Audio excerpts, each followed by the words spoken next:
नमस्कार साथियों, आज के इस वीडियो में हम इस कटड़े में हुए दस्त के ट्रीटमेंट के बारे में बात करने वाले हैं कि इसको हमने कौन कौन से इंजेक्शन लगाए और कौन कौन सी मेडिसिन दी। तो सबसे पहले अपन अपने बैग को खोल लेंगे। बैग के अंदर से हम इंजेक्शन निकालेंगे, 3 इंजेक्शन, जिसके अंदर एक होगा एंटीबायोटिक और एक पेट दर्द के लिए और एक पेट के कीड़ों के लिए होगा। तो इसके लिए हम 3 इंजेक्शन निकाल लेंगे। एक होगा हमारा सल्फाट्रिम, दूसरा होगा हमारा स्पाज्मोवेट और तीसरा इंजेक्शन हाईटेक, जिसके अंदर आइवरमेक्टिन साल्ट होता है। और स्पाज्मोवेट आप जानते हो, इसको पेट दर्द की स्थिति में लगाते हैं। और सल्फाट्रिम इंजेक्शन एक एंटीबायोटिक इंजेक्शन का, जिसको विशेष तौर पर दस्त के अंदर काम में लेते हैं।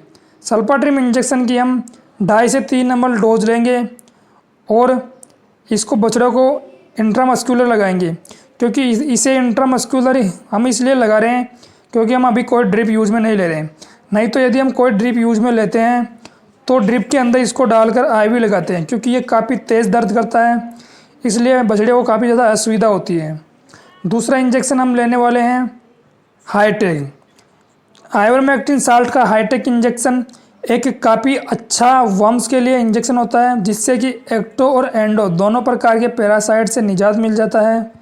इसको हम 1 ml ले लेंगे और सबकट लगाएंगे, क्योंकि आइवरमेक्टिन साल्ट का जो इंजेक्शन होता है उसको हमेशा सबकट ही लगाना चाहिए। नेक्स्ट इंजेक्शन जो हमारा तीसरा इंजेक्शन है, उसके अंदर हमारा इंजेक्शन होने वाला है स्पाज्मोवेट। इसके लिए हम नई सिरिंज ले लेंगे 5 ml की, क्योंकि हमें 3 ml भरना है। तो इसको हम अच्छे से साफ़ कर लेंगे। इसके बाद हम इसमें अच्छी फ्रेश नीडल लगाएंगे। आप जब भी किसी भी पशु को इंजेक्शन लगाएं तो सिरिंज तो चाहे पुरानी ले लेना, लेकिन जो नीडल होती है वो आपको नई लेनी चाहिए, क्योंकि इससे किसी अदर पशु में इन्फेक्शन फैलने के चांस कम रहते हैं। तो स्पाज्मोवेट इंजेक्शन को हम 3 ml ले लेंगे। तो अब आइए देखते हैं हम इस इंजेक्शन को कैसे पशु को लगाते हैं। तो पहला इंजेक्शन हम लगाने वाले हैं स्पाज्मोवेट, क्योंकि जो इंजेक्शन कम दर्द और जलन करता है उसको हम पहले लगाएंगे, जिससे कि हमें इंजेक्शन लगाने में किसी भी प्रकार की असुविधा ना हो। तो ये स्पाज्मोवेट इंजेक्शन हमने लगा दिया है, जिसको लगाने के बाद कटड़ा दर्द से खड़ा हो गया है। अब दूसरा इंजेक्शन हम लगाने वाले हैं सल्फाट्रिम, क्योंकि सल्फाट्रिम भी एक काफ़ी तेज़ जलन करने वाला इंजेक्शन है, इसलिए इससे बछड़े को काफ़ी तेज़ दर्द होगा। तो पहले हम सल्फाट्रिम इंजेक्शन की एयर निकाल लेंगे। कटड़े को पूरी तरह कंट्रोल करवा कर हम ये इंजेक्शन लगवाएंगे। तो ये हमने सल्फाट्रिम इंजेक्शन दूसरी साइड लगाया है, जिससे कि काफ़ी तेज़ जलन होने वाली है।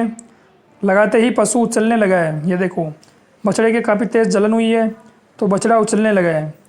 अब तीसरा और लास्ट इंजेक्शन जो अपना है वो है आइवरमेक्टिन। आइवरमेक्टिन इंजेक्शन सल्फाट्रिम इंजेक्शन से भी तेज़ जलन करता है, तो इसको हम सबसे बाद में लगाएंगे और सबकट लगाएंगे तो ये जलन करेगा ही करेगा। तो इसलिए पहले इस इंजेक्शन को अच्छे से रब कर लेते हैं, उसके बाद ही हम ये इंजेक्शन लगाएंगे। सल्फाट्रिम इंजेक्शन से काफ़ी तेज़ जलन हुई है, जिसकी वजह से कटड़ा इधर उधर घूम रहा है और कंट्रोल में नहीं आ रहा है। अब जैसे ही कटड़ा कंट्रोल में आएगा तो हम हाईटेक इंजेक्शन को लगाने की कोशिश करेंगे।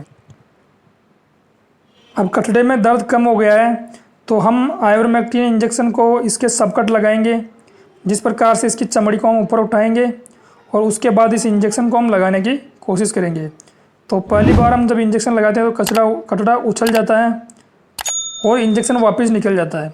लेकिन दूसरी बार हम कहते हैं पशुपालकों को कि कटड़े को अच्छे से कंट्रोल करो। कंट्रोल करने के बाद हम इसे सबकट लगा देते हैं।